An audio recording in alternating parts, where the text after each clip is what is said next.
on a day filled with all kinds of news and all kinds of great players, including the one that we are delighted to welcome to our set now, joined now by Carolina Panthers tight end Greg Olsen on behalf of Microsoft's Create Change program, which highlights NFL players using Surface technology to aid their philanthropic endeavors. Terrific to have you here. How are you? Great to see you. It's always good to be with you. I know that the Panthers played both these teams this season. You were injured, unfortunately, but obviously you see both games and are inside of both games. So let's start with Rob Gronkowski. He's going to, we would assume, going to play in this game coming off of the concussion. You're a tight end. How, if at all, would you expect that to impact him on the field?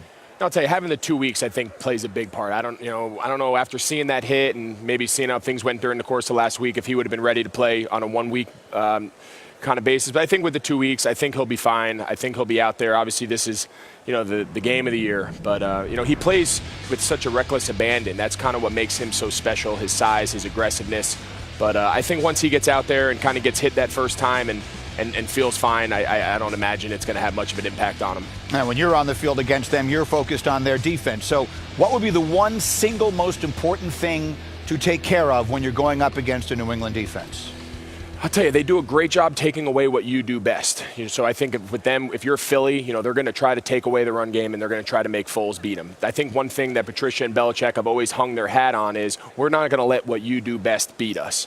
And I think they're going to make them do it through the air. But now if you're Philly, I think you feel pretty good. I think between Jeffries and Aguilar, they got some weapons. So I think they got to establish the run game, let Foles get into some of that play action, some of that RPO that you kind of see here. And from there, that's how they got rolling last week in the NFC game against Minnesota. And oh, by the way, they've got themselves a pretty good tight end as well. What do you see in Zach Ertz? They do. We got two of the top tight ends in the league. I think we finally saw Ertz kind of take that next step and become one of the top guys. The last couple years we saw it in flashes. He's obviously incredibly athletic. He's big. He's strong. He can do so much for them. He's very versatile. But I think this year finally, especially the touchdowns, the red zone use, he was highly productive all season long. So it was good to see him. Made his first Pro Bowl. It was good to see him finally be the guy everyone thought he'd be when he came out of college. And, we got two of the premier guys, which, as a fellow tight end, makes watching these games fun. Now, the Eagles' calling card, of course, really is their defense and that defensive line. They rotate 7 different players. That's the most of any in the league, and they're led by Fletcher Cox. So when you're lining up against them, you in particular, you see him line up opposite you. What thoughts go through your mind? Yeah, the first install meeting that the Patriots are having this week, from their protections to their run game, everything starts with blocking Cox. If you don't block Fletcher Cox, if you don't have a great game plan for him, both run and pass, he can tear up your offense and really make it a long day. So you got to be real conscious of where he is. Like you said, they move a lot of guys around. He plays a high percentage of snaps. So I think if you don't have a good plan for him, getting him accounted for, sliding your protection to him, making your real sound in the middle, and then they bring those guys off the edge. So it's a complicated, system to play against. I remember when we played him, he was a big reason. He forced a huge turnover, gave them a short field, and turned out to be the difference in the game. So he's as good as interior lineman as there is, and that front is as good as there is. Now back to the Philadelphia offense for a moment. And Nick Foles played the game of his life against Minnesota and deserves all of the credit that he has received. But he is still the backup quarterback for a reason. So when you are playing with your backup quarterback, how, if at all, does it change the mindset of a team going onto the field? I think if you would have watched them those last few games of the season as they were kind of figuring their way out after Wentz got hurt and Foles came in, they kind of struggled, had that ugly game to end the season. I think people are saying, what is their identity? Where are they going? And then I think after they kind of got the kinks out towards the end of the season, Doug Peterson said, listen, we're throwing everything at him. He's a veteran. He's a guy who's played. And I think you've seen now him just take off. And I think a lot of that is they've taken the handcuffs off him. They haven't treated him like a backup. They've treated him like he is their guy.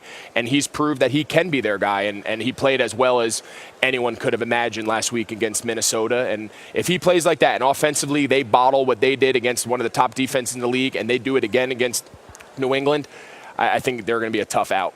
2 years ago at this time, you were getting set to play in your first Super Bowl. What advice would you offer to all the players in this game who are playing in this game for the first time? Yeah, watching that NFC game, a couple of the guys on the team were texting each other. This reminded us of the game against Arizona when we were watching Philly.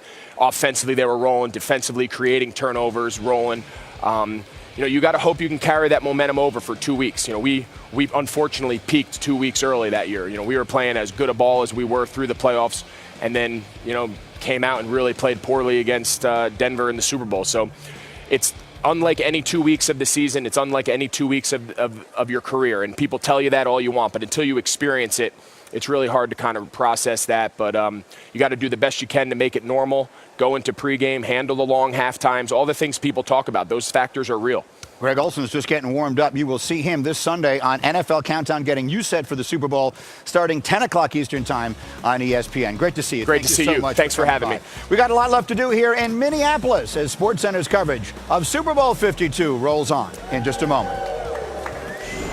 Appreciate it. Thank you, Greeny. And this is new on SportsCenter. Moments ago, Doug Peterson speaking to the media.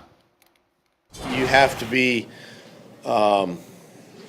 It's like what we've done this week. I mean, your preparation is to the nth degree. You've got to study every situation and understand how they're going to attack you and how we can attack them. And you know, the biggest takeaway really from that game was the turnovers. I mean, we obviously had turnovers in that game, and against good opponents and quality teams and a quarterback like Tom, you can't give them that many opportunities. And you know, we got behind in that game early and just never recovered. And you know, it's something that you know, I'll remember that game obviously moving forward. And you know, but you got to play for 60 minutes. You got to play a full ball game against these guys.